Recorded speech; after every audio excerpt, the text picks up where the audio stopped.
Welcome to the QuickPro camera guide for the Panasonic GH3. This guide is meant to be a study tool to be used in connection with and not a replacement of your camera's owner's manual. The GH3 is a great camera that will capture amazing images as well as HD video. Let's get started.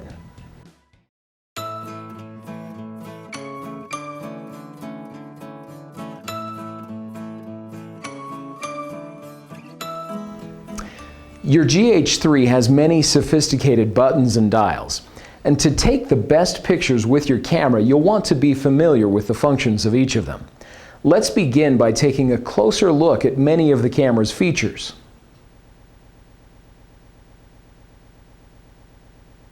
First, there is the shutter button. To take a picture, simply press the shutter button halfway to allow the camera to focus, and then press it the rest of the way to take the picture.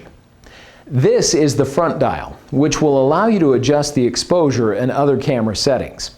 This is the white balance button, which will allow you to quickly access and make adjustments to the camera's white balance setting. And this is the ISO button, which will allow you to select an ISO setting ranging from 125 to 25,600. This is the exposure compensation button. Exposure compensation is available in each of the camera's shooting modes, except manual and creative video mode. This is the Function 1 button, which serves as the Wi-Fi button by default. We'll discuss more about using the camera's built-in Wi-Fi feature later in this guide. This is the on-off switch, and this is the mode dial. By rotating the mode dial, you can tell the camera which exposure settings to use. You can choose from Intelligent Auto, Creative Control, Scene Guide, 3 different customizable modes, Creative Video, Manual Exposure, Shutter Priority, Aperture Priority, and Program AE mode. We'll discuss each shooting mode in detail later in this guide. This is the built-in flash. To open the flash, press the Flash Open button. This is the hot shoe, which will allow you to attach an external flash unit to the camera. This is the stereo microphone, which records sound in movie shooting. Take care not to cover the microphone during movie recording. This is the drive mode dial, where you can choose from single, burst, auto bracket, and self-timer.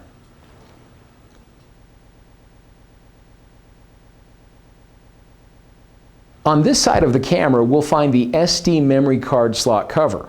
When you're inserting a memory card, you'll want to make sure that the manufacturer's logo is facing the back of the camera. Simply insert the card until it clicks into place and close the card slot cover. Before you start taking pictures with a new memory card, it's a good idea to format it. Also, keep in mind that your camera will operate faster if you periodically format your memory card, rather than simply deleting images from it to free up space for more picture taking. Make sure that you don't format your card unless you've already copied the images that you want to save to your computer. Formatting your card will erase all the images. To format the memory card, press the menu button and use the camera's control dial and cursor buttons to navigate to the setup menu, indicated by a wrench icon. Use the cursor buttons to select the Format option and press Menu Set. Select Yes and press Menu Set again. This is the remote socket, where you can attach an external remote control to the camera.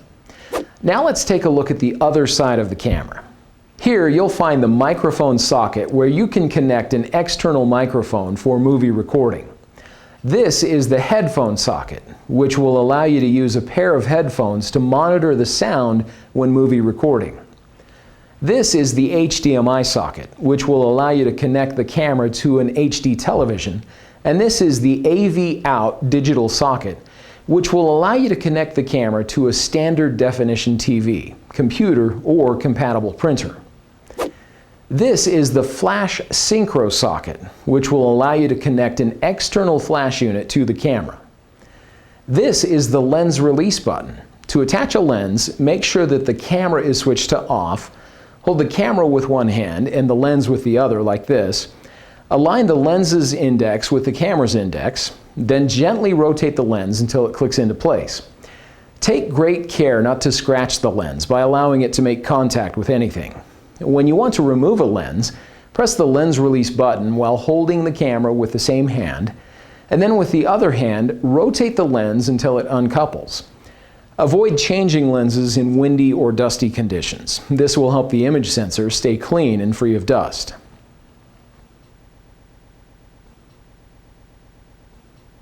Now let's take a look at the back of the camera. The most prominent feature is the large, fully articulated 3-inch touchscreen LCD monitor.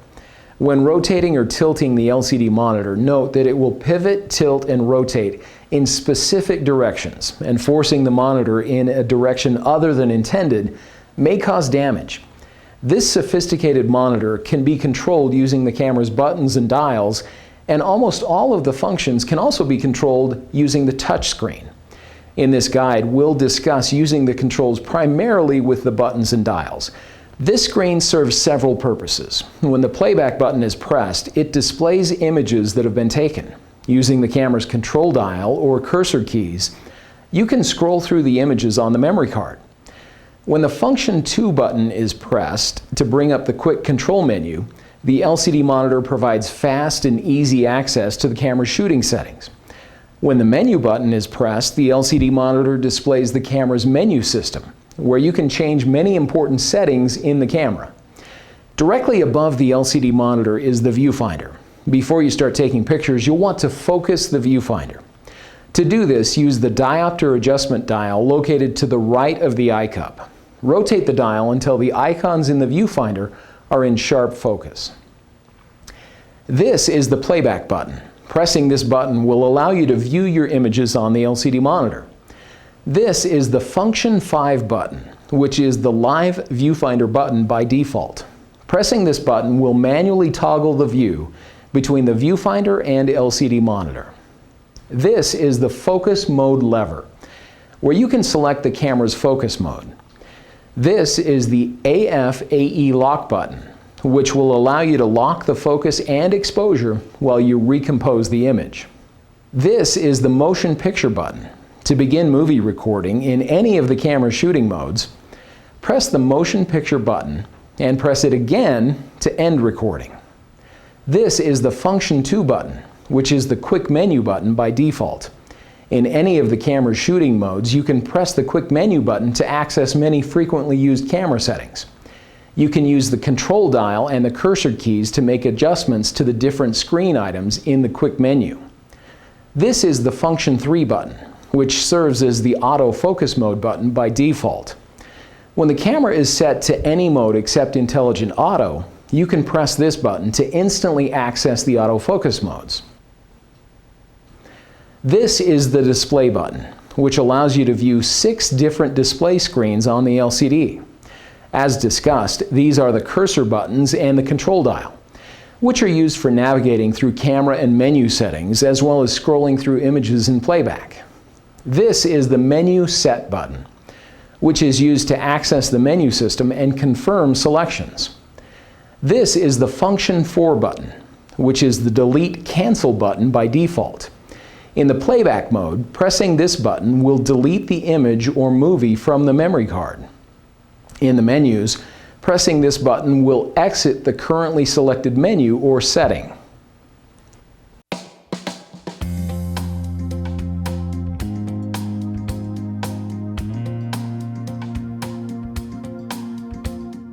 Your GH3 has a variety of image quality and size settings that will allow you to capture images with resolution, file format, and compression that you need for your scenario. Let's first take a moment to talk about the camera's image quality and size options. Your Panasonic GH3 can record image files in 2 different image quality settings, or file types, RAW and JPEG. First, there is the RAW setting. RAW files are not actually image files. They're actually the raw data saved to the memory card directly from the image sensor. This means that RAW files must be processed on the computer before they're printed. Next, RAW files are considerably larger than JPEG files.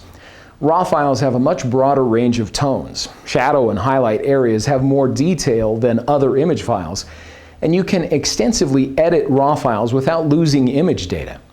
The other image quality setting on the GH3 is JPEG. JPEG files are a standard compressed file format that is supported by any image software. Because JPEG files are compressed, the file sizes are very small compared to RAW files, but they also have a much narrower range of tones and will lose some image data each time they're saved. Let's take a look at how to select the image quality settings on the GH3. The fastest method is to simply press the Quick Menu button and use the cursor keys or touchscreen to choose the image quality option. Press the down cursor key to access the options, and use the cursor keys or touchscreen to make your selection. The other method for selecting the image quality is through the menu system. Enter the camera's recording menu and select Quality.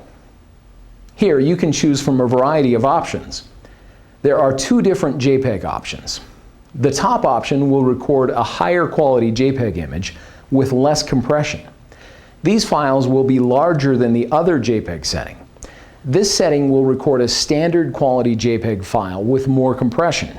Below the JPEG settings, you will see the RAW options.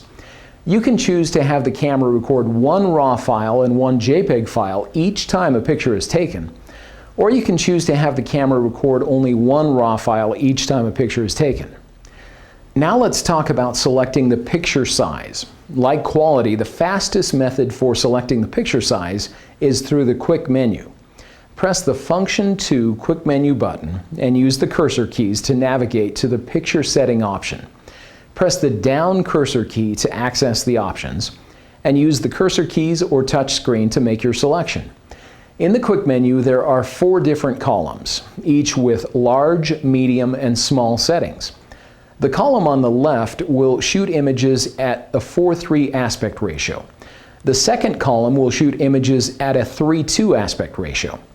This is the aspect ratio to choose if you're planning on making 4:6 prints of your images. The third column will record 16:9 aspect ratio images, and the final column will record square 1:1 aspect ratio images. The large picture size option will use between 16 and 12 megapixels, depending on the aspect ratio.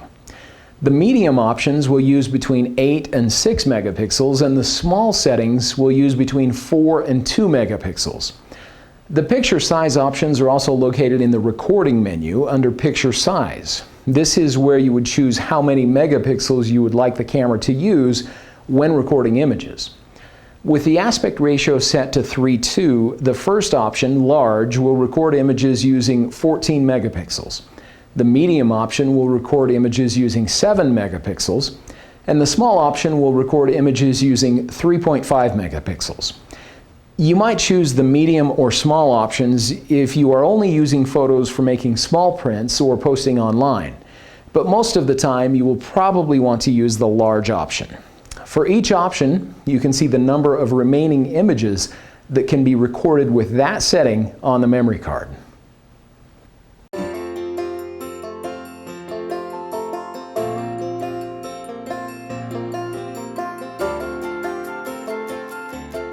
One of the most important concepts in photography is exposure, or the amount of light that falls on the camera's image sensor or film. A properly exposed photo will have good detail in the shadow, midtone, and highlight areas. Photos that are too bright are overexposed, and photos that are too dark are underexposed.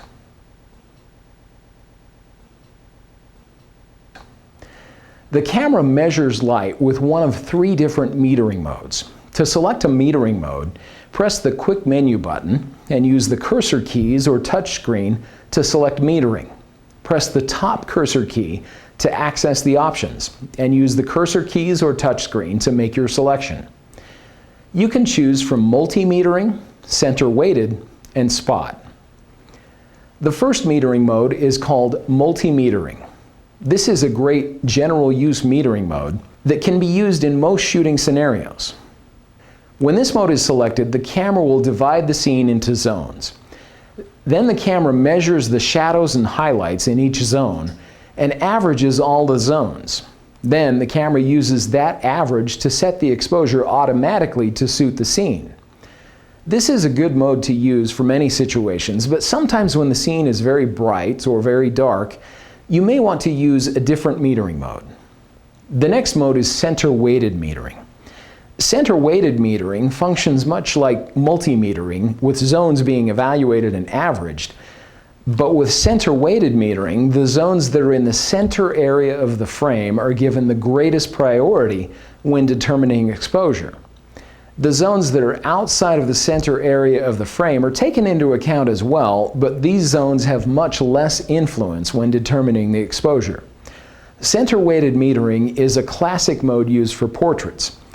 The last metering mode is spot metering. Spot metering functions in much the same way as center-weighted metering, but spot metering uses only a very small area of the frame to determine proper exposure.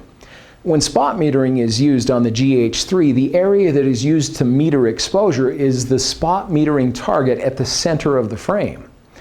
To use spot metering with off-center subjects, you'll want to use the AF/AE lock button to lock the exposure while you recompose the shot. To do this, align the spot metering target with the subject and press and hold the AE lock button. Then, while still holding the AE lock button down, recompose the image. Press the shutter button halfway to allow the camera to focus, and press it the rest of the way to take the picture. Spot metering is a great mode to use when there is a lot of contrast between the background and the subject, when the background is either very bright or very dark.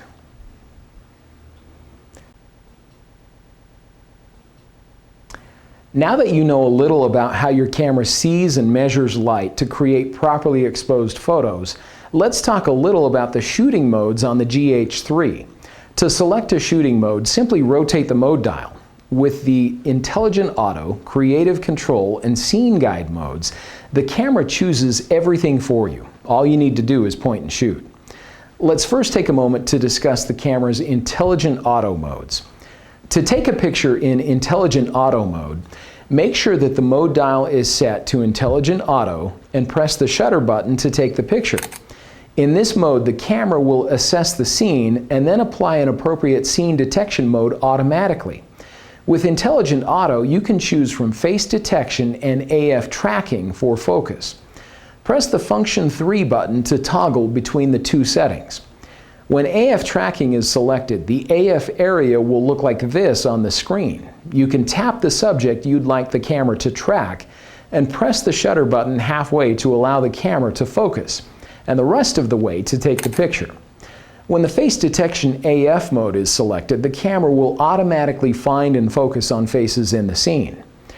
In addition to the Intelligent Auto mode, the GH3 has an Intelligent Auto Plus mode, which will allow you to make adjustments to the overall brightness and color.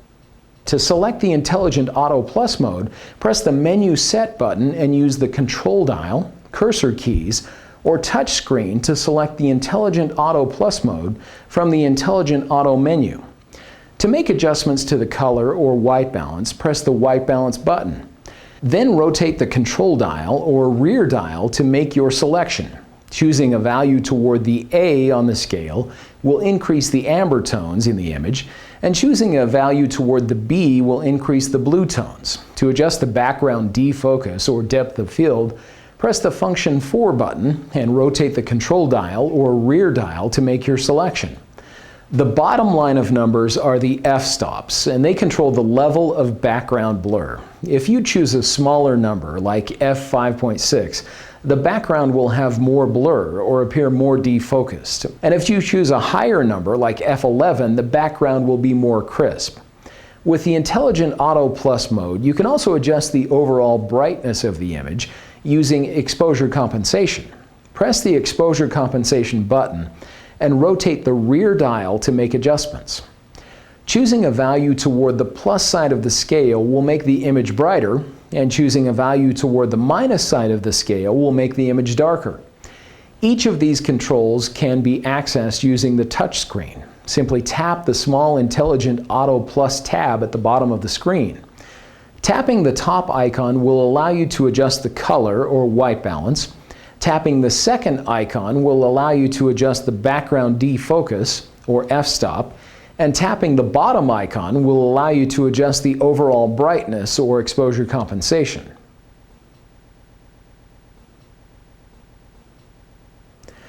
The next mode on the mode dial is Creative Control, which will allow you to apply a variety of creative effects to your images. There are two ways that you can access the settings within the Creative Control mode. First, you can simply tap the Creative Control mode at the top left corner of the screen to view the options. Then use the control dial, cursor keys, or touchscreen to make your selection. The other way to access the Creative Control options is through the Creative Control menu. Press the Menu Set button to select the Creative Controls menu and make your selection. For each effect, you can press the white balance button and use the control dial or rear dial to adjust the intensity or appearance of the effect. You can also adjust the exposure compensation and background defocus in the same way that you could for the Intelligent Auto Plus mode. Note that all of the settings for the selected mode can also be accessed using the Creative Controls tab at the bottom corner of the touchscreen. The first creative control is Expressive, which captures images with vibrant colors that can make the subject pop. You can press the white balance button and rotate the rear dial to adjust the saturation of the colors. Next, there is Retro, which will allow you to take pictures with an aged, faded look. You can choose to have either a yellow or red emphasis. Next, there is High Key, which will make the overall image appear brighter and filled with light. With this mode, you can adjust the color tone to be either warm or cool. Next, there is Low Key, which captures an image with a darker feel and distinctive highlights. Again, you can choose either a warm or cool color tone. Next, there is Sepia, which will capture a brown tone image. Using the white balance button and the rear dial, you can choose the level of contrast for the image. Next, there is Dynamic Monochrome, which will capture a black and white image with increased contrast. Again, you can adjust the level of contrast with this mode. Next, there is Impressive Art, which will create a dramatic effect with strong highlights and shadows. With this mode, you can choose color tones ranging from black and white to pop color. The next mode is High Dynamic. With this mode, the camera will capture an image with the ideal brightness for both shadow and highlight areas. Again, you can choose color tones ranging from black and white to pop color. Next, there is Cross Process, which will give your image a dramatic look with pronounced colors. You can press the white balance button and rotate the rear dial to choose a green, blue, yellow, or red color tone. Next, there is Toy Effect, which will record images that appear to have been taken with a toy camera. These images will have shaded corners and either a blue or orange color tone emphasis. The next creative control mode is Miniature Effect, which blurs peripheral areas of the image, making the subject appear to be very small. To adjust the field of focus, press the top cursor key. Here, you can use the top and bottom cursor keys to choose the area of the field of focus, and you can press the left or right cursor keys to change the field of focus to a vertical orientation. You can adjust the size of the in-focus area by rotating the control dial or rear dial. Next, there is Soft Focus, which slightly blurs the images to give a softer fill. You can choose the level of blur using the white balance button and the rear dial. The next mode is Star Filter, which will transform light sources into a star effect. You can adjust the length of the shine for the light sources. The last creative controls mode is One Point Color, which will allow you to select only one color to be visible in an image, and the other colors will be black and white. To set the color you would like to be visible, press the top cursor key. Use the cursor keys or the touchscreen to position the small frame over the color you'd like, and press Set to select that color. You can adjust the range of colors using the white balance button and the rear dial.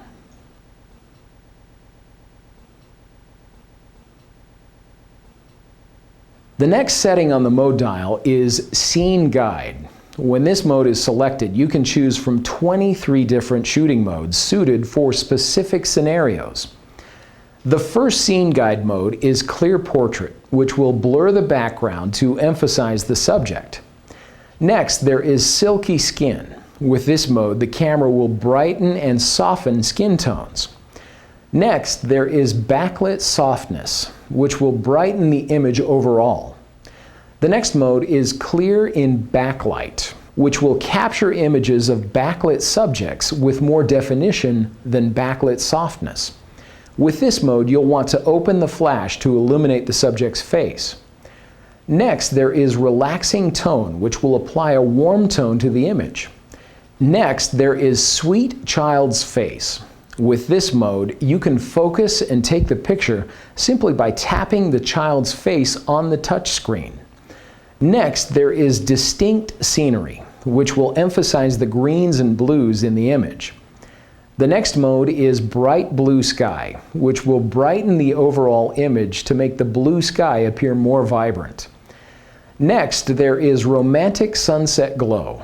With this mode, the camera will enhance the purple tones in the image. Next, there is vivid sunset glow, which will enhance the red tones in the image. Next, there is glistening water, which will apply a star filter effect to the highlights of the surface of water sources. Next, there is clear nightscape, which will record images with greater saturation. The use of a tripod is recommended for this mode. Next, there is cool night sky, which will enhance the blue tones in the night sky. For best results, a tripod is recommended. Next, there is warm glowing nightscape, which will emphasize the warm tones in the image. Again, use a tripod for the best results. The next mode is artistic nightscape, which will allow you to capture images with trails of light. You'll want to use a tripod and the self-timer mode to avoid image blur due to camera shake. Next, there is glittering illumination, which will apply a star filter to the image, creating small starbursts on pinpoints of light. Again, you'll want to use a tripod and a self-timer mode for crisp images. The next mode is clear night portrait, which will allow you to capture nightscapes with properly exposed subjects. In this mode, you'll want to make sure that the flash is open, and you'll want to use a tripod and the self-timer mode. Next, there is soft image of a flower, which will apply a diffused filter to the image. In this mode, you'll want to make sure that the flash is closed and that you're using a tripod and a self-timer mode. Next, there is appetizing food, which will increase the overall brightness of the image to make the food look more appealing. You'll want to avoid using the flash with this mode. Next, there is cute dessert, which also brightens the overall image. Again, you'll want to avoid using the flash. Next, there is freeze animal motion, which will capture a clear image of a fast-moving animal. Next, there is clear sports shot, which will allow you to capture fast action shots at sporting events. The final scene guide mode is monochrome, which will allow you to capture black and white images with smooth gradation.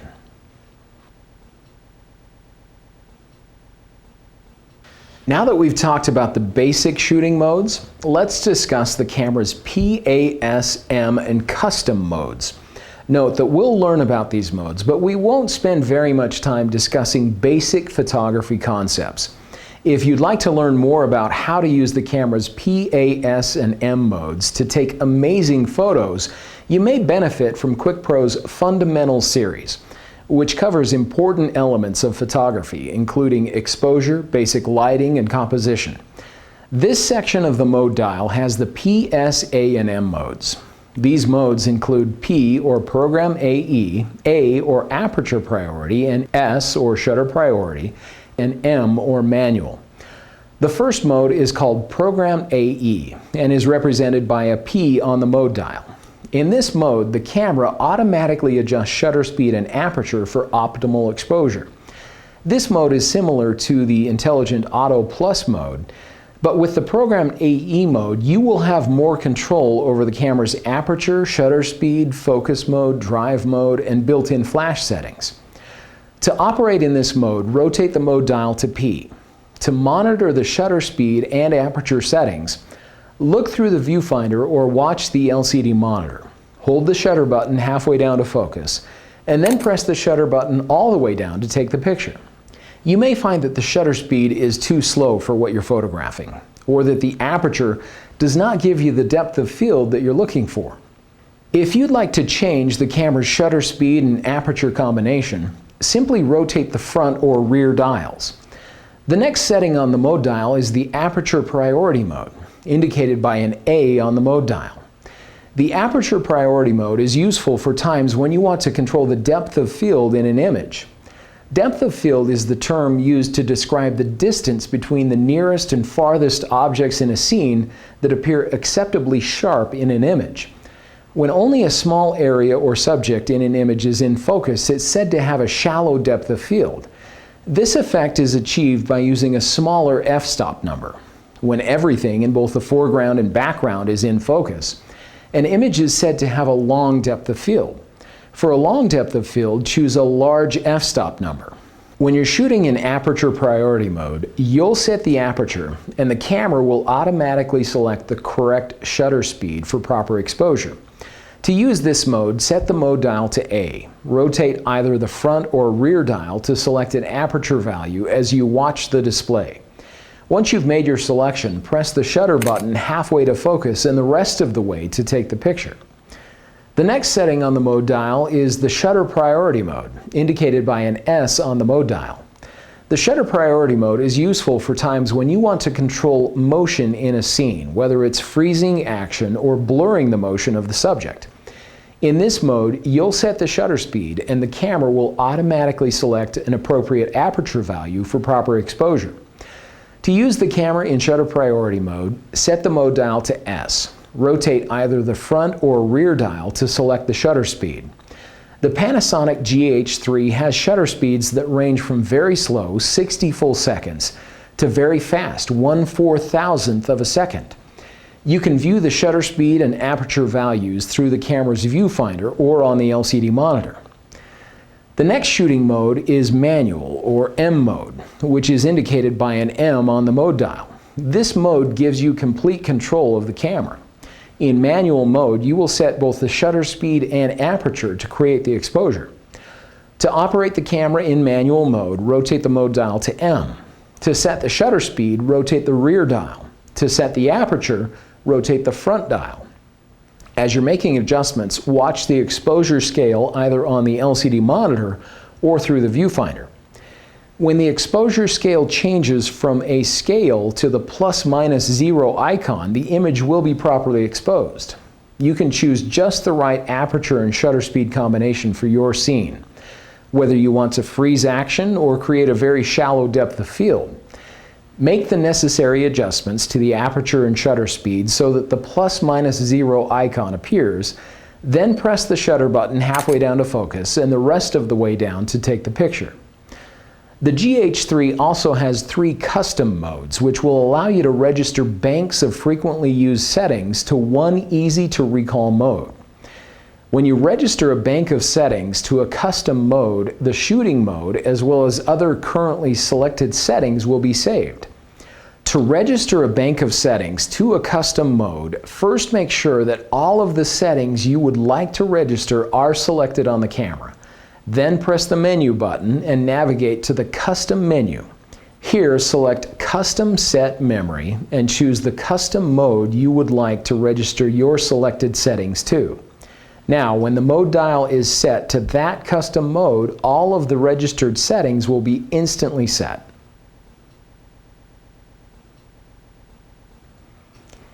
In addition to aperture and shutter speed, the camera's ISO setting will have a significant impact on whether your images are properly exposed. The ISO setting affects the image sensor's sensitivity to light. The higher the number, the less light that is required to properly expose the image sensor. You can either have the camera automatically choose the sensitivity, or you can set it manually. To select the ISO on the GH3, simply press the ISO button and rotate the rear dial to make your selection. You can also use the touch screen or rotate the control dial to make your selection. You can choose from ISOs ranging from 125 to 25,600. It's a good idea to set the ISO speed to suit the ambient light setting that you're shooting in. When you increase the ISO speed to a higher number for low light, a faster shutter speed can be used to avoid blurry images. Keep in mind that a higher ISO setting may introduce noise or grain into your images. An ISO setting that is too high for the shooting conditions will make the image lose quality, and you might start to see particles in your photos. Experiment with ISO settings to become more familiar with their range and control. Here is a guide that will help you have a basic idea of what ISO setting to use in various situations. When you're outdoors in full sun, use ISO 100 to 200. In the shade on an overcast day or indoors with lots of window light, use ISO 400. ISOs 800 and higher should be used indoors for action shots or in other low light conditions. Now that we've discussed shooting modes and ISO settings, let's take a minute to talk about the camera's drive modes. The drive modes determine how many times the shutter releases when you press the shutter button. The GH3 has single, burst, auto bracket, and self-timer. To set the drive mode, simply rotate the drive mode dial. In the single drive mode, one picture will be taken when you press the shutter button completely. This is a good mode for stationary subjects. The burst drive mode will record between 2 and 20 frames per second while the shutter button is pressed down completely. To choose the number of frames per second for the burst mode, enter the camera's recording menu and scroll to burst rate. Here you will find options for super high, high, middle, and low speed. Super high will record up to 20 frames per second. Note that this mode can only be used when the camera is set to the JPEG-only recording. The high speed setting will record up to 6 frames per second. The middle speed setting will record up to 4 frames per second, and the low speed setting will record up to 2 frames per second while the shutter button is held down continuously. The auto bracket drive mode will allow you to record up to 7 bracketed images with variations in exposure. Bracketing is a technique that allows photographers to take several versions of the same photo but with different settings. When exposure is bracketed using 3 images, one of the photos will be properly exposed, one will be slightly underexposed, and one will be slightly overexposed. Then you'll have the ability to choose the best image of the 3, or use photo editing software to combine the 3 shots, giving the image a broad range of highlights and shadows that are all properly exposed. This technique is often called HDR, or high dynamic range. To set up the camera for bracketing, enter the camera's recording menu and select Auto Bracket. The top option will allow you to choose the drive mode for the bracketed shots. You can choose from single or burst. If you select single, you will need to take a separate photo for each bracketed shot. When burst is selected, you can simply press and hold the shutter button to record the bracketed images. The next option will allow you to choose both the number of shots you'd like bracketed, as well as the variation in exposure you'd like between the shots. The number on the left indicates the number of images that will be bracketed, and the fraction or number on the right indicates the level of variation in exposure between the bracketed images. 1/3 step settings will have slight variation in exposure between the images. 2/3 step settings will have more variation, and 1 full step settings will have the most variation in exposure. The last option for auto bracketing is sequence. By default, the camera will record the standard exposure first, the underexposed image second, and the overexposed image last. The other option will record the underexposed image first, the standard exposure second, and the overexposed image last. The final drive mode is the self-timer drive mode, which will take the picture either 2 or 10 seconds after the shutter button is pressed completely. To access the options for the self-timer drive mode, press the menu button, navigate to the recording menu, and select self-timer. The first and default option will take the picture 10 seconds after the shutter button is pressed completely. The next option will take 3 pictures 10 seconds after the shutter button is pressed completely. The final option will take the picture 2 seconds after the shutter button is pressed completely. This option is useful for times when the camera is on a tripod and you'd like to minimize blur due to camera shake.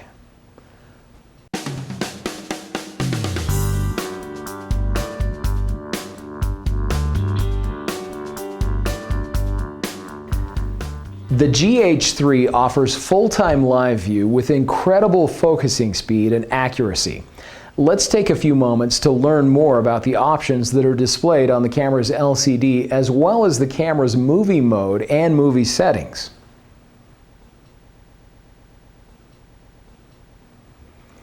First, let's discuss the display on the LCD. Note that these settings may vary depending on the shooting mode that you have selected. We'll be discussing the icons that are displayed when the camera is set to the Program AE mode. Note that you can access and make adjustments to many of the screen icons using the Quick Menu.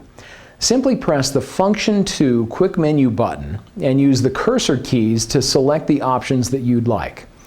Also note that there is a small Touch tab icon at the bottom right side of the screen. Tapping this tab will allow you to access additional options like Touch Zoom, Touch Shutter, Tilt Sensor Display, and the histogram.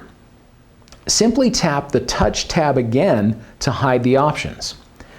The first and default display is the With Information display. At the top of the screen, you'll see the shooting mode, the photo style, the flash indicator, the motion picture setting, the picture setting, the image quality setting, the autofocus mode, the autofocus area, and the battery indicator. At the bottom of the screen, you'll find the metering mode, the aperture setting, the shutter speed, the exposure compensation indicator, and the number of shots remaining. On the right side of the screen, there is the small tab icon. You can tap this icon to access additional options. Pressing the display button will show the Without Information display, which will hide many of the icons. Pressing the display button again will show the Tilt Sensor display combined with the With Information display. The Tilt Sensor display indicates whether the camera is level in both the side-to-side and forward-backward positions. Pressing the display button again will show the Tilt Sensor display with no additional icons.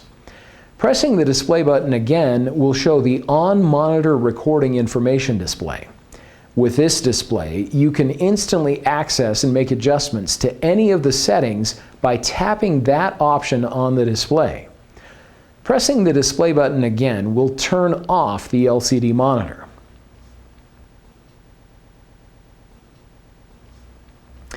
Your GH3 is capable of shooting high-quality HD video. When you record movies with your GH3, you have the same control over the depth of field and overall exposure as you would when you're shooting still images. Also note that you can record movies in any of the camera's shooting modes. When you're using a scene mode or picture effect, the characteristics of those settings will be applied to your movie. The Panasonic GH3 is capable of recording amazing quality full HD video. Before you get started recording movies with your camera, there are a few things that you'll want to know about movie recording settings and quality. There are 3 basic file formats on the GH3: MOV, MP4, and AVCHD. The main differences between these file formats are resolution, frame rate, and scanning method. It's important to understand a little about each of these options so that you can choose the best recording setting for your situation. First, let's talk about the resolution options that are available on your camera. You can record movies in 3 different resolutions: 1920 by 1080, 1280 by 720, and 640 by 480. Each resolution is indicated by the number of pixels that are in the frame. So 1920 by 1080 means that the image is 1920 pixels wide by 1080 pixels tall. This resolution has an aspect ratio of 16:9, which means that the ratio of the width to the height is 16:9. Movies that are recorded at 640 by 480 are only about 1/3 of the width of 1920 by 1080 movies. This resolution option is much smaller and has a 4:3 aspect ratio, which makes it more square in appearance. Movies that have more pixels, like the 1920 by 1080, provide a much crisper image, but they also create much larger file sizes. Now let's talk about frame rate. Frame rate refers to the number of images that are recorded per second. Depending on the recording mode that is selected, the GH3 allows you to choose frame rates of either 60, 30, or 24 frames per second. A higher frame rate, like 60 frames per second, is great for capturing fast action videos. It allows you to see the action with much better clarity and crisp detail. A slower frame rate, like 24 frames per second, will give your video a softer look. Traditional film movie cameras record at 24 frames per second, and this frame rate has the distinctive cinema look that you would associate with the big screen.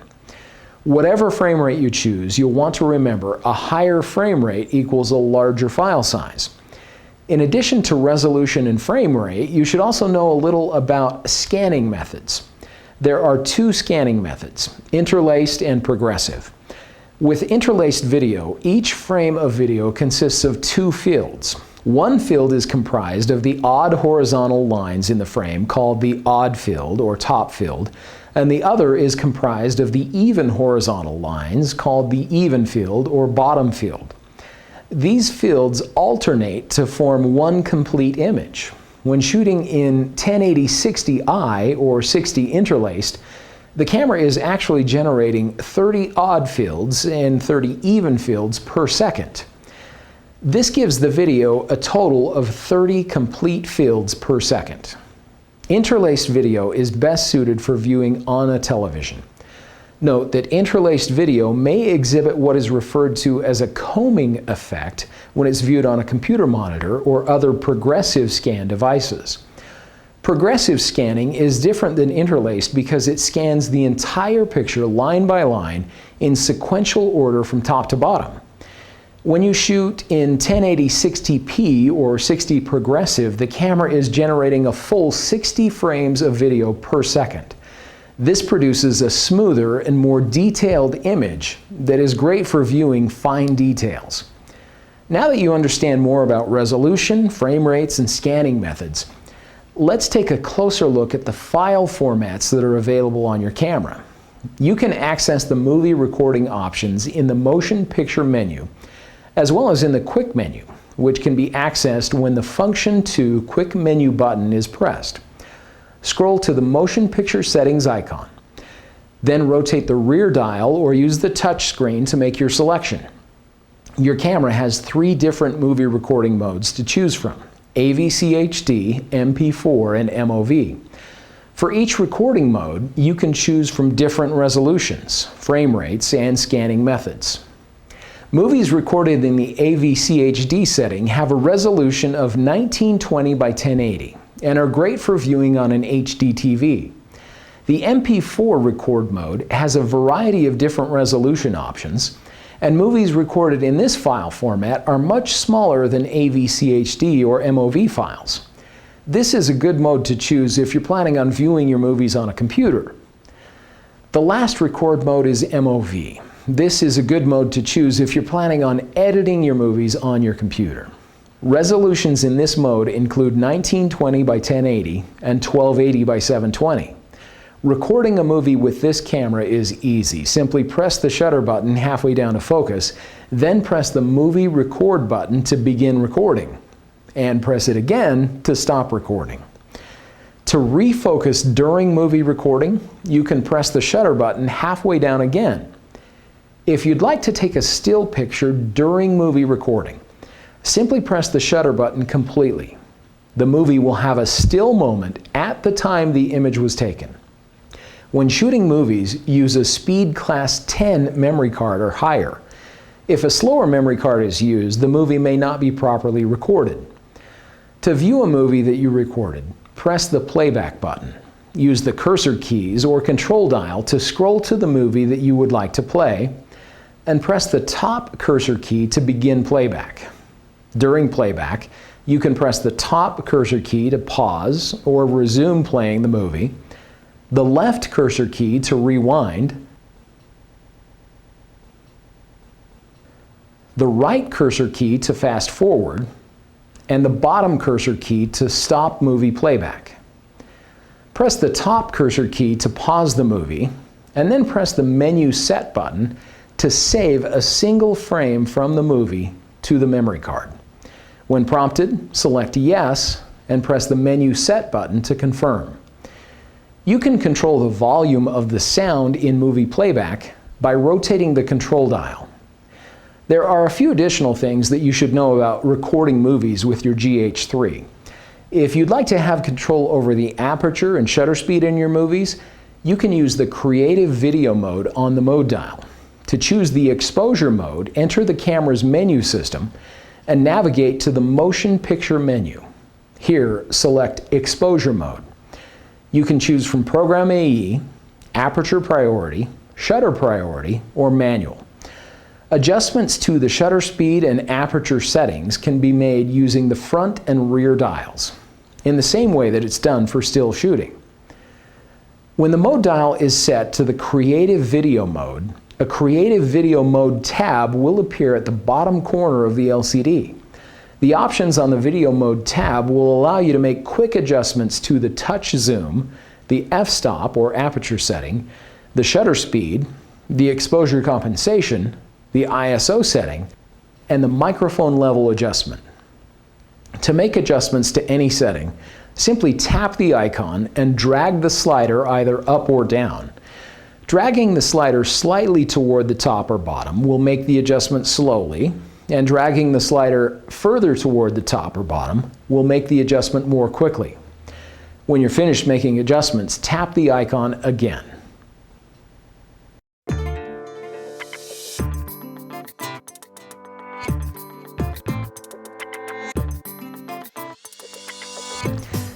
The Panasonic GH3 has a large LCD monitor where you can review images as well as adjust menu and shooting settings. There are several options available for previewing your images on the LCD. For basic playback of your images on the camera's LCD monitor, simply press the playback button. Then you can use the control dial, cursor keys, or touchscreen to scroll through the images. If you have a large number of images recorded on the SD memory card, you may find that it's faster to find the photos that you'd like to view if you display multiple photos on the screen at once. To do this, simply rotate the rear dial to the left. Rotating it once will display 12 images. Rotating it a second time will display 30 images. And rotating it a third time will display a calendar view of the images. Rotate the rear dial to the right to view the previous thumbnail view.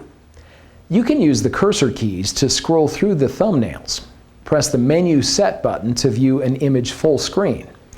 You can also magnify images on the LCD monitor. This is especially useful when you want to check for good focus in detail areas of the photo. Simply rotate the rear dial to the right to zoom in. You can rotate the rear dial once or multiple times to increase the level of zoom. You can also zoom by double tapping the part of the image that you'd like to be enlarged.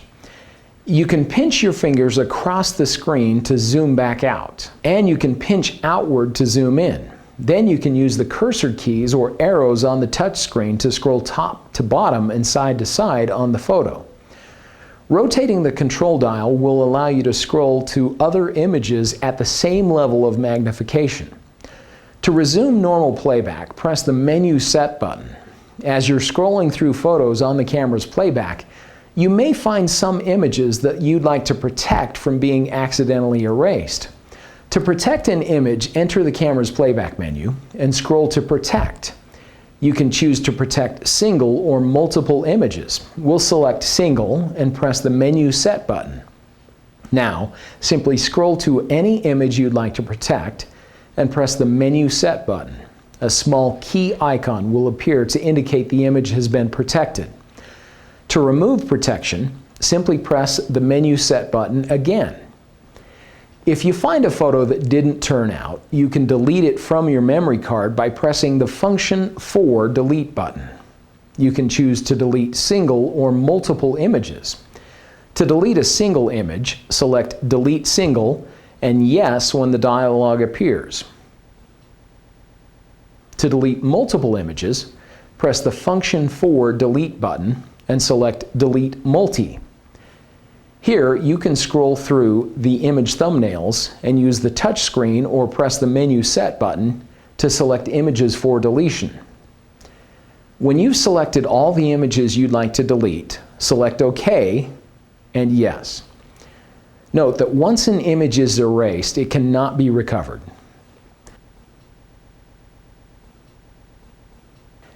There are several different playback screens and options on the GH3. Let's take a look at the first and default playback screen. This screen is the with information display, where you can see some of the important information about the image. First, there is the playback mode, the picture size and quality, the battery indicator, the picture number out of the total number of images, and the multi-playback and delete icons. At the bottom of the screen, there is the flash indicator, the mode the image was recorded in, the aperture and shutter speed settings, the exposure compensation, the ISO setting, and the white balance setting. To view additional playback displays, press the Display button. Pressing the button once will show the detailed information display. Here you can see the aperture and shutter speed settings, the exposure compensation setting, the flash mode, the white balance setting, the metering mode, the ISO setting, the focus mode, the optical image stabilizer, the intelligent dynamic range control setting, the shooting mode, the photo style, the time and date the image was recorded, the picture size and quality, the color space, and the folder number and file number. Pressing the display button again will show the histogram display. The histogram display gives a basic idea of the tone distribution of an image. This display shows histograms for each of the red, green, and blue channels of the image, as well as a histogram for the whole image. You can see the areas in any of the individual channels that are shifted to the left, showing the dark tones in that channel, or shifted to the right, showing the lighter tones in that color channel. If the histogram is shifted to the left side of the graph, the image will probably be dark or underexposed. If the histogram is shifted to the right side of the graph, the image will be too bright or overexposed. In most cases, a properly exposed photo will have data distributed over the whole graph. This screen also shows the aperture and shutter speed settings, the exposure compensation, the ISO setting, the image number out of the total number of images, and the folder number and file number. Pressing the display button again will show the without information display, which is simply a full screen image.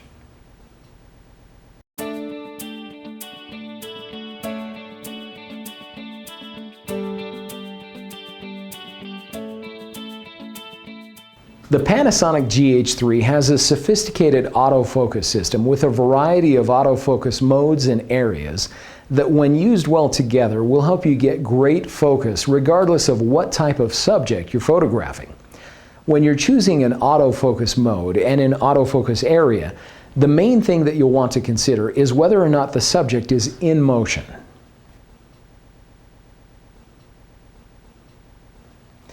Let's first discuss the camera's focus modes. Note that the focus modes and areas are set automatically when the camera is set to the Intelligent Auto mode. To choose an autofocus mode on the GH3, simply rotate the focus mode lever. You can choose from AFS, AFF, AFC, or MF. AFS, or Autofocus Single, is intended for use with stationary subjects. In this mode, the focus is locked when the shutter button is pressed halfway. This would be a good mode to choose if you're photographing scenery or products, or doing portrait work with an older child or adult. AFF, or Autofocus Flexible, is the mode that you would want to choose if you're photographing subjects that are unpredictable in their movement. In this mode, the camera will adjust focus automatically if a still subject starts moving. This mode is great if you're photographing small children or animals. You'll want to choose whether you would like the camera to use autofocus single or autofocus flexible when the focus mode lever is set to AFS AFF. To do this, enter the camera's menu system and scroll to the custom menu indicated by a wrench with the letter C. Scroll to the AFS AFF option. Here you can choose the focus mode that you'd like the camera to use. The next focus mode is AFC, or Autofocus Continuous.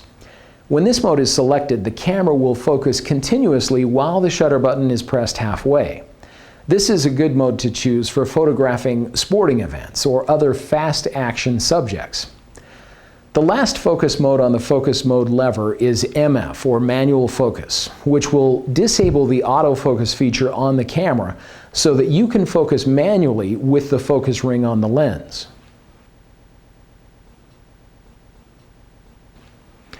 Before we begin discussing the autofocus areas, please note that the autofocus modes and autofocus areas are different settings but function together. Understanding how they work together will help give your images great focus. To choose the AF area mode, press the Function 3 AF mode button. You can choose from face detection, AF tracking, 23 area, 1 area, and pinpoint. The first AF area is face detection, which will automatically find and focus on faces in the scene. If the camera cannot detect a human face in the scene, the mode will automatically switch to 1 area. To change the size and position of the AF area, simply tap the subject's face on the LCD monitor. You can rotate the rear dial to adjust the size and use the cursor keys to adjust the position. Press Set to confirm your selection. This icon indicates that focus lock is enabled. Tap the icon to disable the focus lock. The next AF area is AF tracking, which will automatically focus on specified subjects as they move through the frame. To use this mode, press the Function 3 button and select AF tracking.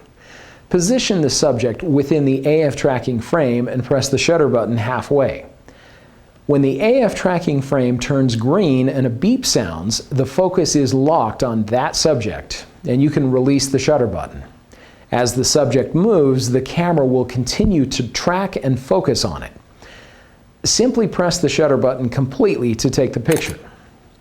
If you'd like to cancel the AF tracking lock without taking the picture, simply press the Menu Set button. You can also lock the focus using the touch screen. Simply tap the subject and the AF tracking frame will appear over the subject. When the AF tracking frame turns yellow, the focus is locked. You can cancel the lock by tapping this icon or by pressing the Menu Set button. The next AF area is 23 area, which will automatically choose one of the 23 AF points to achieve focus. With this mode, you can choose to have only AF points from a specified area of the screen used to achieve focus. To choose a specified area, press the Function 3 button and select 23 area. Press the down cursor key and use the touch screen, cursor keys, control dial, front dial, or rear dial to choose the area of the screen that you'd like to use for focus. Press the Menu Set button to confirm your selection. The next AF area is 1 area. The size and position of the focus area can be adjusted in the same way that they can be for the face detection mode. Simply tap the subject in the frame and rotate the rear dial to adjust the size of the AF area. Use the cursor keys to adjust the position. Note that this mode is available only when the focus mode is set to autofocus single. The final AF area is pinpoint. With this mode, you can focus on very small areas of the frame. To use this mode, press the Function 3 button and select pinpoint. Press the down cursor key. Now you can use the cursor keys to position the focus area in the general position you'd like it. To fine-tune the focus, either tap the LCD or press the Menu Set button to activate an assist screen. The assist screen will magnify the view 5 times, making it easy to use the cursor keys to position the focus point exactly where you'd like it. To place the focus point back at the center of the screen, press the display button.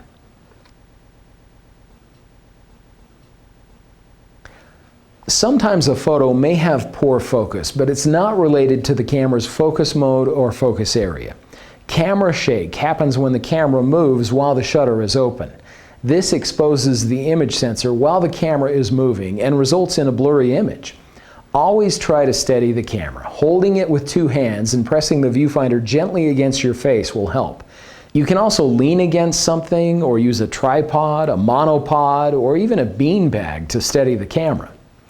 You can also reduce the effect of camera shake by selecting a fast shutter speed. This reduces the amount of time the image sensor is exposed to shaky conditions. A helpful rule of thumb is to set your shutter speed to 1 over the focal length. Confusing? Let me explain. If the focal length on your lens is 300 millimeters, for example, you should set your shutter speed to at least 1/300th of a second. If the focal length is 30 millimeters, you might get by using a shutter speed as low as 1/30th of a second.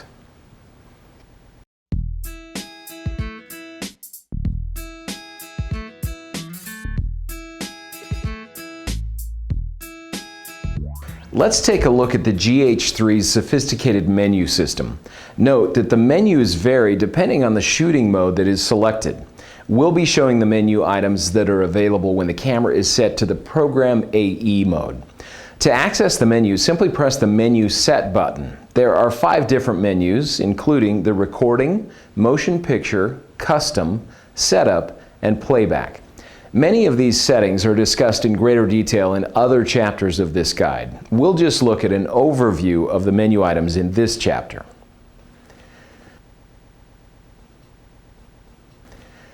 Let's first take a look at the options in the Recording menu. The first option is Photo Style, which will allow you to choose and customize the photo style. Next, there is Aspect Ratio, with options for 4:3, 3:2, 16:9, and 1:1. If you're planning on making standard 4:6 prints of your images, you'll want to select the 3:2 option. Next, there is Picture Size, where you can choose the resolution you'd like the camera to use. The large option will use all 14 megapixels. The medium option will use 7 megapixels, and the small option will use 3.5 megapixels. Next, there is Quality. You can choose High Quality JPEG, Standard Quality JPEG, RAW plus High Quality JPEG, RAW plus Standard Quality JPEG, or you can choose to have the camera record only RAW files. Next, there is Metering Mode, where you can select the camera's metering mode.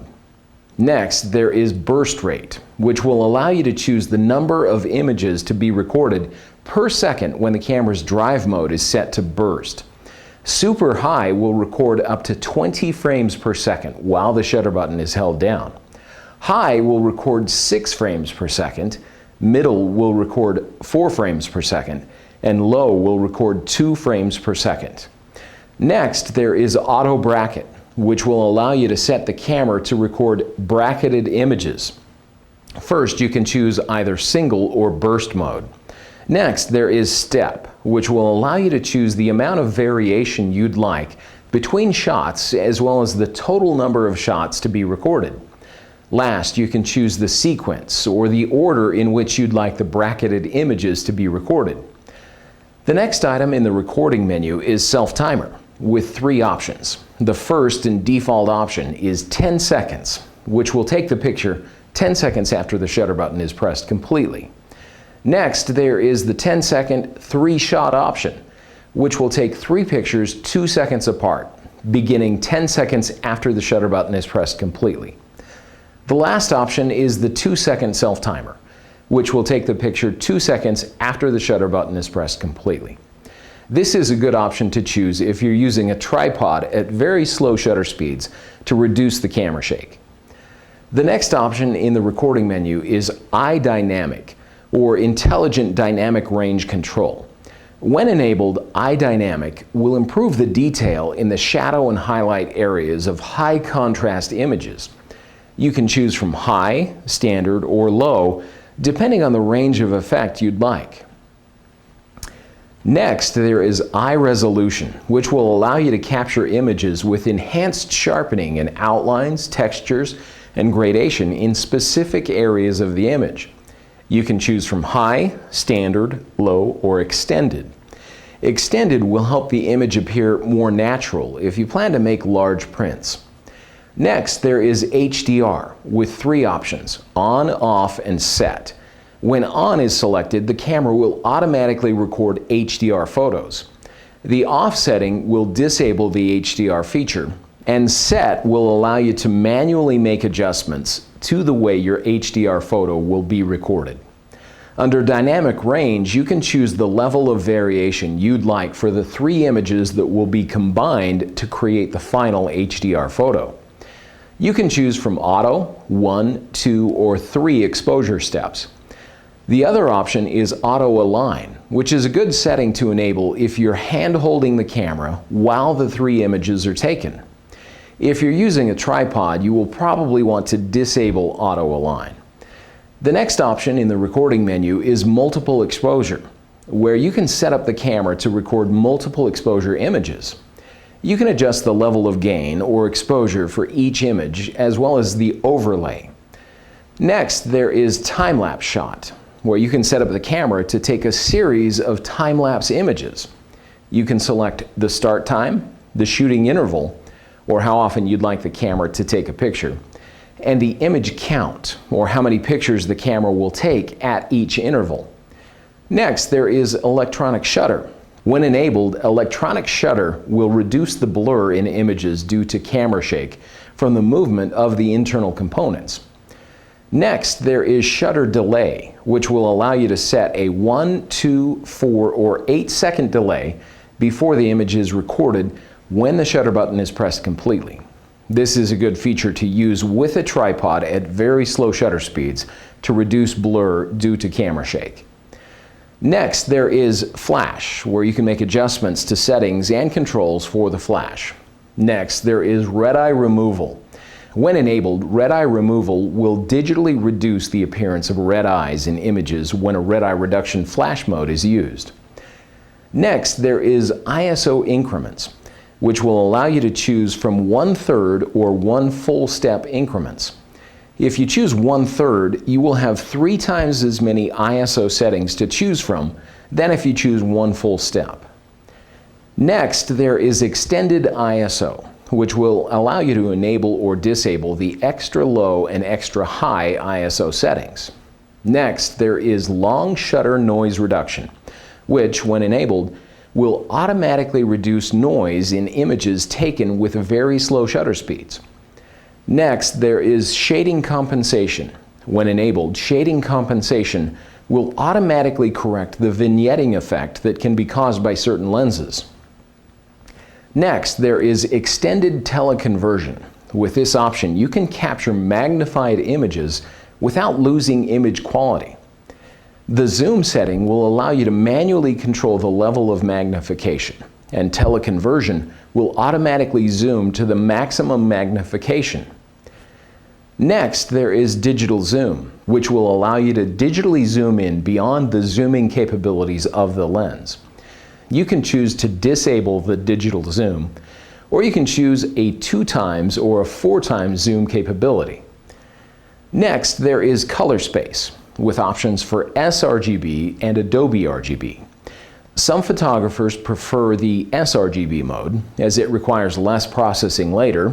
Other photographers prefer the Adobe RGB mode, as this mode has a wider range of colors, making it a preferred option for images that will be extensively processed on the computer. Next, there is Stabilizer, which will allow you to choose the type of image stabilization for when a compatible lens is used. This icon represents normal image stabilization and will compensate for vertical and horizontal camera shake. This icon represents panning image stabilization and will compensate for up and down movements. The next option in the recording menu is Face Recognition, With this option, you can register specific faces that you'd like the camera to automatically find and focus on. Next, there is Profile Setup. With this option, you can have the camera automatically record the ages of children or pets as a text stamp on the image.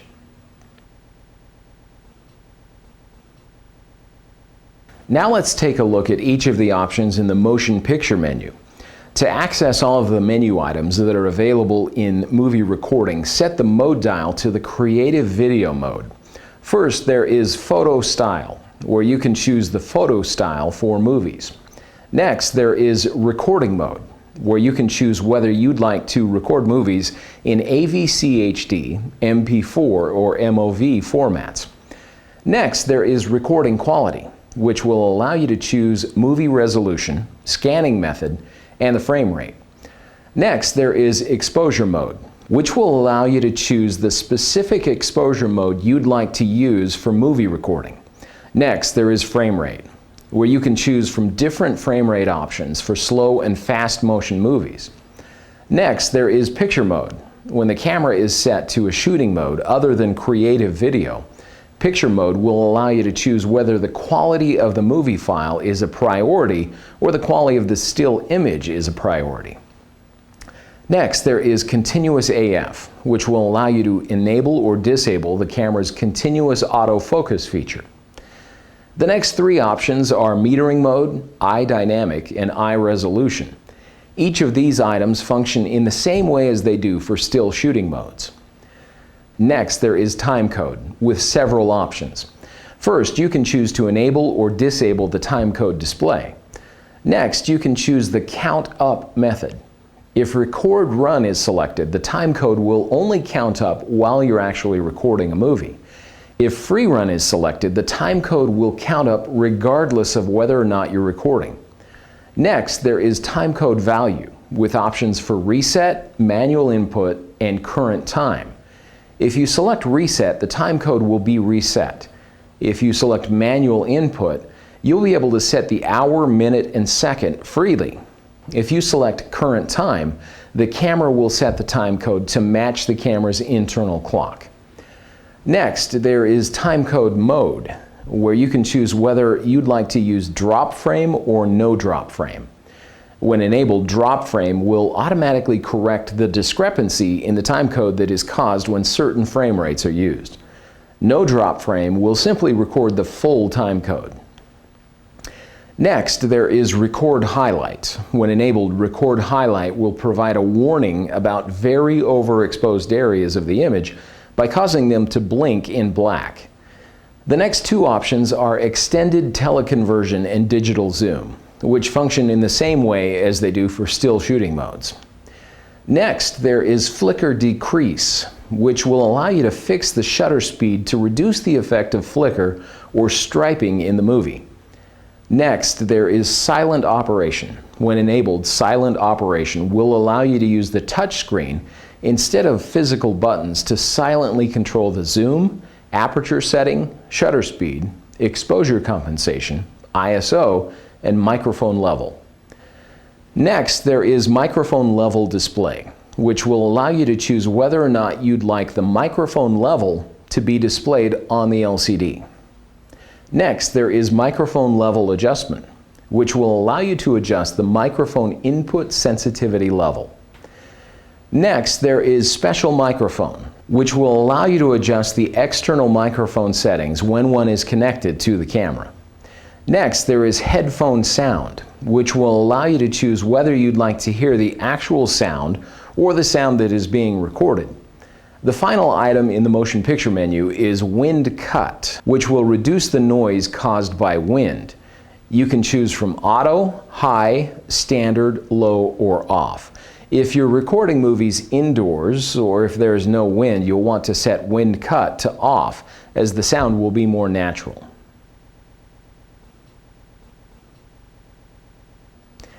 Now let's set the camera back to the Program AE mode and take a look at the items in the Custom menu. First, there is Custom Settings Memory. With this option, you can register the currently selected bank of settings to one of the custom modes on the mode dial. Next, there is Silent mode, When enabled, silent mode will allow you to disable the beep sound and the sound of the shutter mechanism when a picture is taken.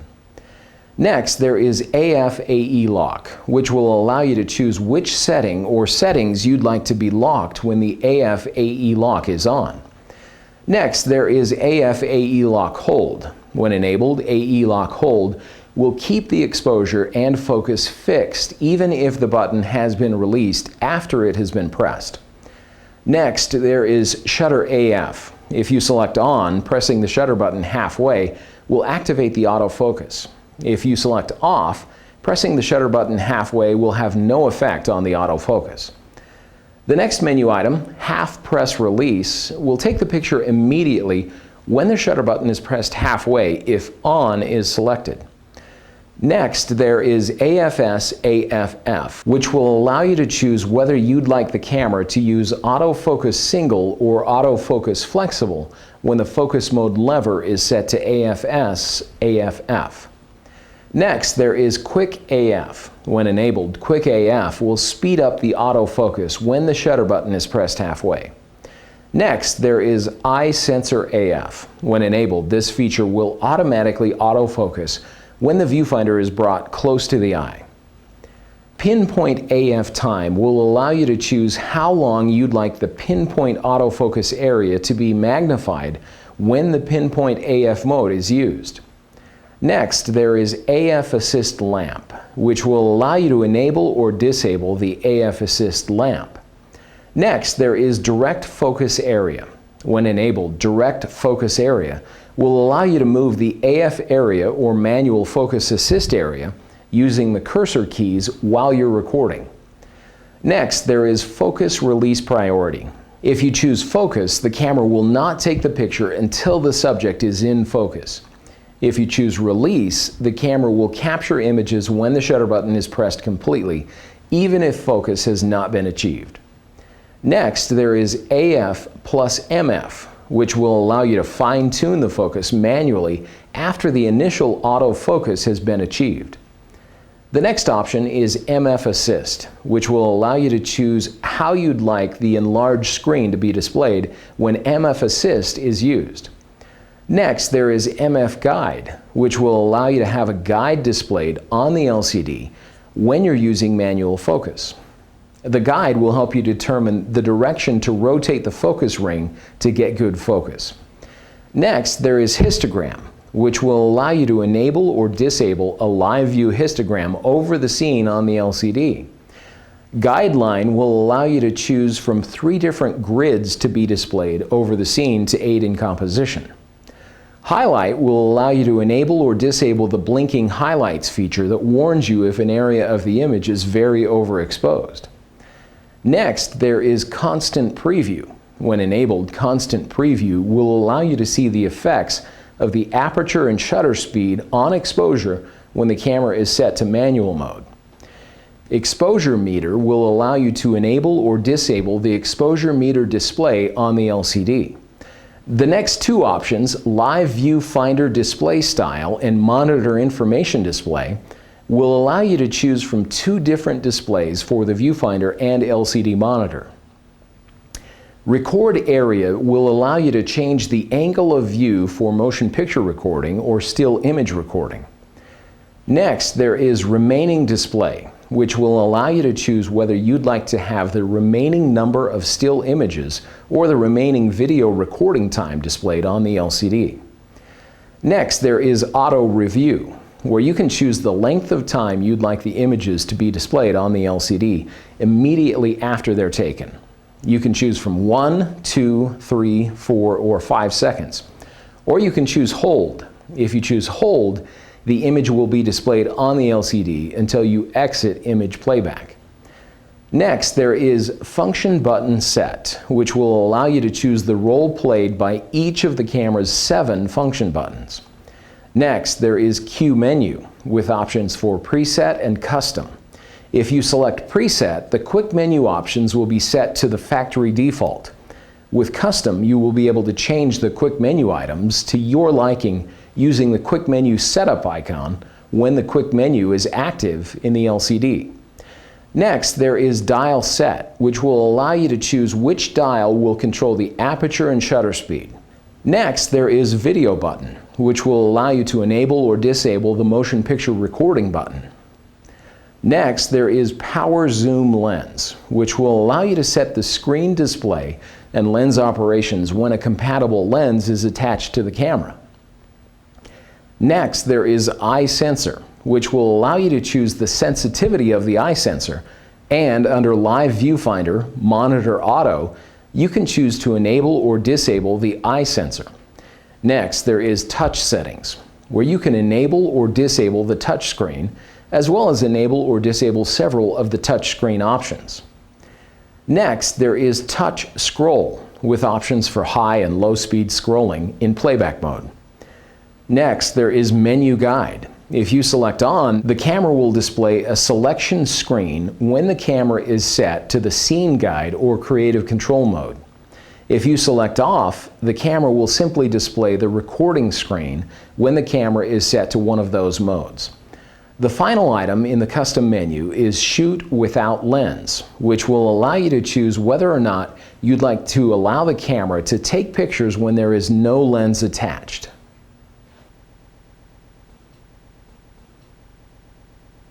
The next menu is the Setup menu. The first item is Clock, where you can set the time and date for the camera's internal clock. Next, there is World Time, where you can select your time zone. Next, there is Travel Date, which allows you to set up the camera to keep track of dates when you're traveling on your images. Next, there is Wi-Fi, which will allow you to wirelessly connect the camera to other devices. Next, there is Beep, where you can choose the volume for the beep sound as well as the electronic shutter sound. Next, there is Speaker Volume, where you can select the volume for the speaker during movie playback. Next, there is Headphone Volume, where you can choose one of 16 different levels. Monitor Display will allow you to adjust the monitor brightness, contrast and saturation, red tint and blue tint. Next, there is Monitor Luminance, with options for Auto, which will automatically adjust the monitor brightness depending on the current lighting conditions, Mode 1, which will automatically make the monitor brighter, or Mode 2, which will make the monitor darker. The next option is Economy, which will allow you to choose how long you'd like the camera to wait before going into sleep mode or automatically turning the viewfinder or LCD monitor off to conserve battery life. Next, there is Battery Use Priority, which will allow you to choose the order you'd like the camera to use batteries when you have an optional battery grip attached to the camera. Next, there is USB mode, where you can set up the camera to connect to a computer or compatible printer.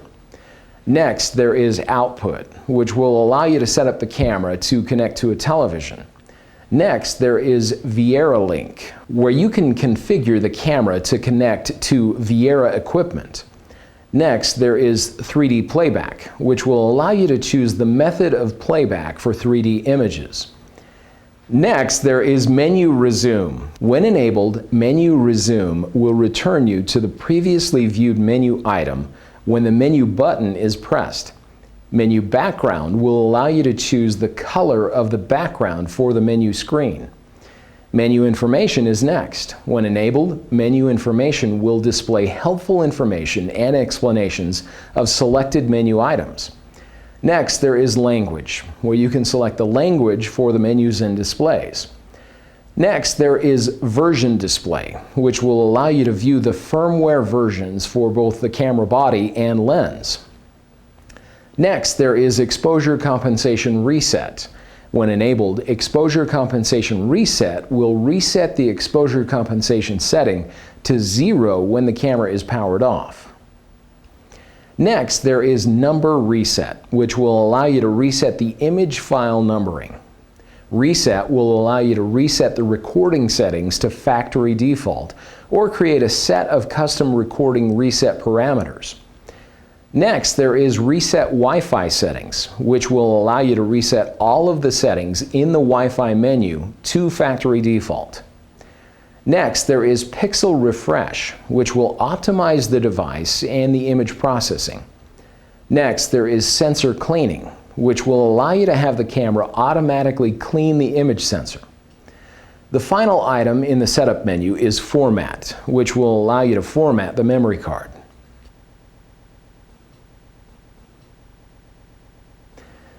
The next menu is the Playback menu. The first menu item in the Playback menu is Slideshow, which will allow you to configure the camera to play a slideshow of the images and videos on the memory card. This feature is especially useful when the camera is connected to a TV. Next, there is Playback Mode, which will allow you to choose which type of files you'd like to view during playback. You can choose Normal Play, which will play back all the images and movies, Picture Only, which will display only still images, Video Only, which will display only video files, and 3D Play, which will display only 3D images. Next, there is Location Logging, which will allow you to include GPS information with your images. Title Edit will allow you to add text and comments to your images, which can be included on the images as a text stamp. Next, there is Text Stamp, which will allow you to include the recording date and time, a name, the location the image was taken, the travel date, or the image title to your images. Next, there is Video Divide, which will allow you to split motion picture files into two separate files. Resize will allow you to reduce the image size of selected images. Cropping will allow you to crop images in camera. Rotate will allow you to rotate selected images in 90-degree steps. Rotate Display is next. When enabled, it will automatically rotate images that were taken in the vertical orientation for easier viewing on the LCD monitor. Next, there is Favorite, which will allow you to mark specific images as favorites to make sorting easier. Print Set will allow you to choose the images you'd like printed when the camera is connected to a compatible printer. Next, there is Protect, which will allow you to protect specific images from accidental deletion. The final item in the Playback menu is Face Recognition Edit, which will allow you to delete or replace face recognition data.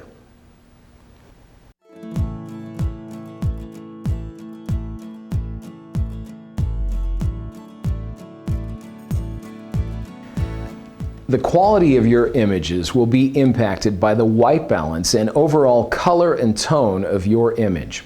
You can use the camera's white balance and photo styles to adjust the color and tone to your liking.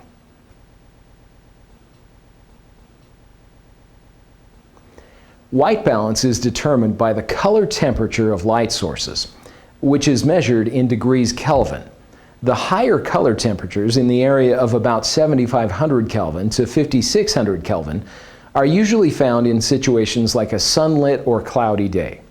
These shooting situations have a greater amount of cool blue tones and a lesser amount of warm red tones. To compensate for the coolness of the color, the camera will add warm tones to help balance the color temperature. Lower color temperature situations are measured in the area of 3,500 Kelvin down to 1,900 Kelvin and are found in lighting situations like standard lighting from a tungsten light bulb or candlelight. These types of shooting situations are found on the lower end of the spectrum and produce greater amounts of warm red tones and lesser amounts of cool blue tones. To select a white balance setting, press the white balance button and use the rear dial or cursor keys to make your selection.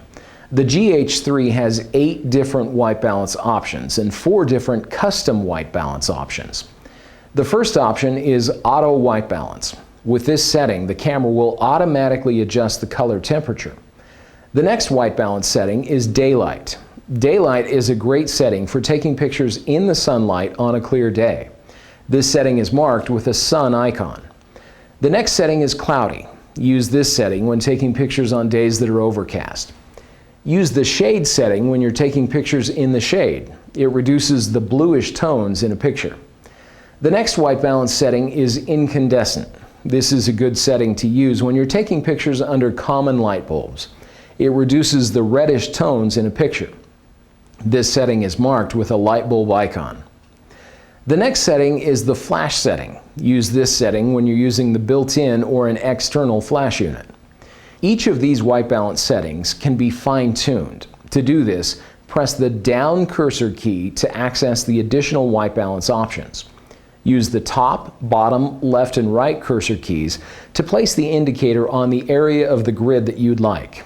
You can increase the yellow, green, blue, or red tones in the image. To place the indicator back at the center of the grid, press the display button. You can also bracket the white balance from this screen. Rotate the control dial to choose the level of variation you'd like in the color between the bracketed shots. Note that unlike exposure bracketing, white balance bracketing will only require you to take one photo, and the camera will automatically generate the bracketed copies. The next 4 white balance options are the white set options. With these settings, you can create 4 different custom white balance settings. Setting a custom white balance on the GH3 is easy. Simply select one of the white set options and press the top cursor key. Fill the yellow frame with a white object under the lighting that you're shooting under and press set. Note that you can press the bottom cursor key to fine-tune the custom white balance in the same way that you can for each of the other white balance settings. The final white balance option is color temperature, which is a good option to use if you know the specific color temperature of the lighting you're shooting under. To set the color temperature, press the top cursor key and use the top and bottom cursor keys to make your selection. When you're finished, press set to confirm the color temperature setting. Like all of the other white balance settings, color temperature can also be fine-tuned when the bottom cursor key is pressed.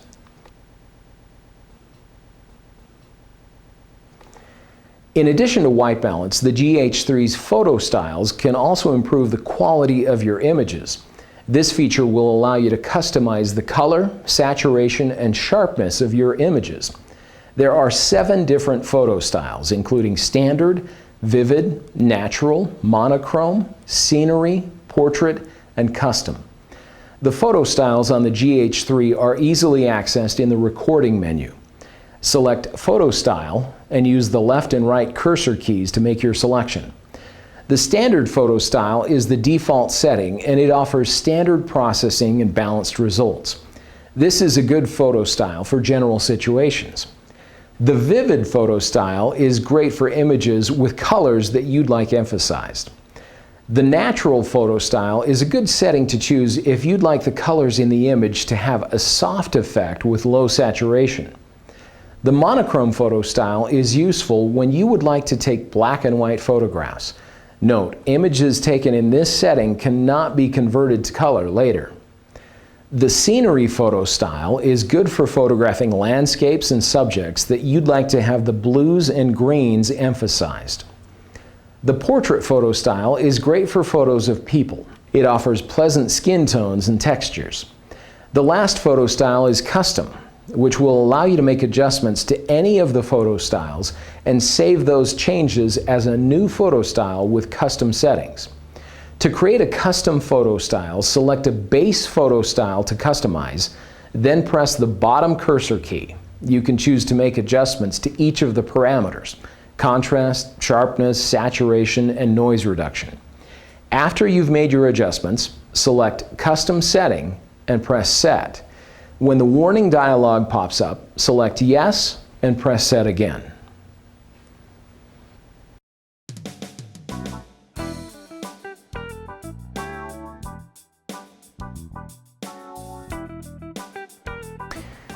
Your GH3 has a powerful built-in flash that can provide you with extra light in certain shooting scenarios.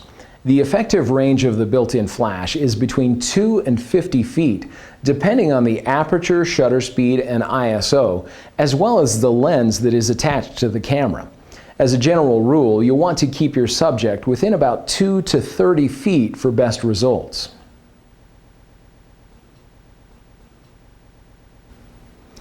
To use the built-in flash, simply press the flash button and the flash will open. To select the flash mode, press the Quick menu button and use the cursor keys to select the flash mode setting. Press the bottom cursor key to enter the flash mode options and use the left and right cursor keys to make your selection. The first flash mode is forced flash on. With this mode, the flash will fire every time a picture is taken, regardless of the lighting conditions. The next flash mode is forced flash on with red eye reduction. This mode is good to use when you're photographing people or pets. In this mode, a tiny pre-flash will fire, which causes the size of the person's pupils to shrink, lessening the effect of red eye in the photo. Because the photo is not taken immediately when the shutter button is pressed, you'll want to avoid using this mode with moving subjects. The next flash mode is slow sync. The slow sync mode is great for taking pictures with very dark backgrounds. This mode will allow you to properly expose the background, and the flash will make the subject properly exposed. If you're photographing people or pets with very dark backgrounds, use the slow sync with red eye reduction to reduce the appearance of red eye.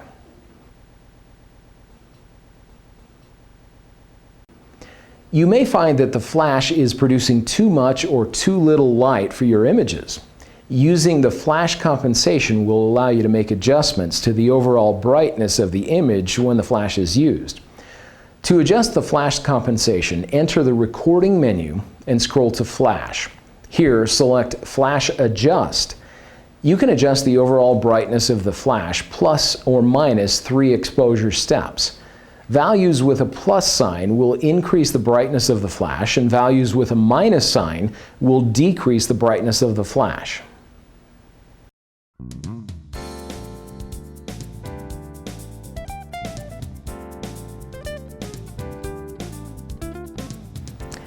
The GH3 has a built-in Wi-Fi feature that makes it even more versatile in the way that it can capture and share images. Let's take a few minutes to discuss the Wi-Fi feature now. The built-in Wi-Fi feature will allow you to use the camera wirelessly in several ways. You can operate the camera remotely using a smartphone or tablet, playback images on a compatible TV, send images while recording, and send images stored in the camera. Let's discuss using the camera's Wi-Fi feature to operate the camera remotely using a smartphone or tablet. In order to connect to a smartphone or tablet, you'll first need to make sure that you have the Panasonic Lumix Link app installed. The app is available for both Android and iOS platforms. Once you have installed the app, press the Function 1 or Wi-Fi button on the camera. Here, select New Connection and Remote Shooting. The camera will prompt you with the SSID and password that you'll need to use to connect to your smart device. To connect an iPhone, tap Settings, Wi-Fi, and tap the network for your camera. Here, enter the password that is displayed on the camera's LCD and tap Join. It will take the camera a moment to connect, and then you can launch the Lumix Link app. To take pictures remotely with the smartphone, tap Live Control. To take a picture, tap the button with the camera icon. If you'd like to make adjustments to camera settings, tap the Set button. These settings will vary depending on the mode that is selected on the camera. Simply tap one of the options to access the controls for that option. Use the on-screen buttons and controls to make adjustments, and then tap the back icon to resume shooting. If you'd like to be able to focus and take the picture simply by tapping the image area, select the touch shutter icon and simply tap the subject on the smart device. To begin recording a video, tap the button with the Video Record icon. To end video recording, you'll need to press the Video Record button on the camera. You can also view the images that are on the memory card. Tap Playback and you can scroll through the images. If you would like to delete an image, simply tap and hold the thumbnail or the large view of the image and drag it to the bottom of the screen. When the Delete dialog appears, tap OK. If you would like to save an image to your smartphone, again, simply tap and hold the thumbnail or the large view of the image and then drag it to the left side of the screen. If you have set up the Lumix Club account, You can save images to your account by dragging them to the top of the screen. We hope you've enjoyed learning more about your Panasonic GH3. We know this new information will give you enough confidence and know-how to get the most out of your camera. Remember, you can refer back to any section of this guide at any time. Just select the topics you want to review from the main menu. Watch for more QuickPro guides on newly released cameras. Thanks for watching.